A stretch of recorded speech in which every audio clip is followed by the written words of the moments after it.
right, well, this is a big deal, dude. You saved somebody's life? I don't know. Apparently that's what the email subject is, which is why it caught my attention, because you don't get an email every day that says, Mo, you saved my life. So I was all ears, and then I began to read it, and she said that she would love if I could share it. So I figured, why not, since she wanted me to talk about it. And so I'll just read the email and then go from there. The email says, Mo, you saved my life. Hey, I've never reached out to the show before, and I've continually told myself that I'll never do it. After waffling back and forth for a week, I've decided to send the email. Let me start with the fact that I'm a podcast listener of In the Moment and The Big Show. I've been listening for a very long time, and I'm a P1.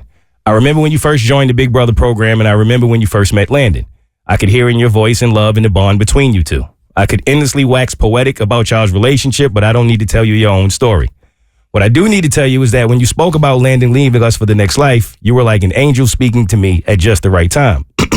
For context, I have a quote-unquote Mo in my life, an amazing, supportive, loving person who I've always been able to go to with anything. She was always in my corner. I love her more than I love myself. She was more than a second mom to me. I grew up without a good father in my life, and I was happier to have her than him. She never had kids due to a traumatic surgery in her 20s, so I was her daughter. 3 months ago, she felt ill, and I knew she had been hiding something. That lady was my best friend. Your segment in which you were so vulnerable came on that day, and she stopped speaking to me. Yesterday, she moved on to the next adventure.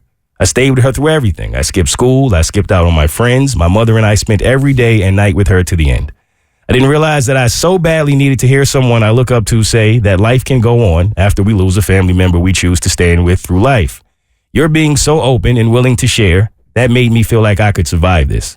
So from me, a random 17-year-old girl, to you, a man who has saved my life in so many ways, thank you. CJ, a junior BL on the DL. P.S. If you want to read this on the show, I'm not sure why you would, but I'd love if you could talk to KK and get it on the schedule. You totally can. I tried to keep it short. I also CC'd the producer email, so hopefully you will actually get it and read this. While I'm making unreasonable demands, if you could shout out Jill Edie, the kindest, most generous person I have ever had the honor of knowing, I would be forever more than grateful. So here's your shout out, and here's your shout out to Jill Edie.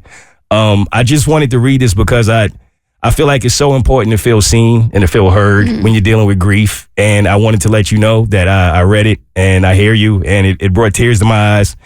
And, you know, when I was speaking about Landon, for those who may not know, Bert's Big Adventure kid who unfortunately transitioned, it was, it's still hard to talk about, but obviously he's a child. So it just hit different, right? And the bond we shared was so magical that I think for a while, you know, I was looking for answers because it just felt so unfair. And it's just, there is no answers really. And I went to the place I always go since as far as I can remember, I went to my grandmother, and I just needed to grieve. And she said to me, you know, Reese, sometimes the answer is simple. It's just not one you want to hear. But I truly believe that Landon was an angel, and he was put in your life at a specific time for a specific reason to do something that only he could do.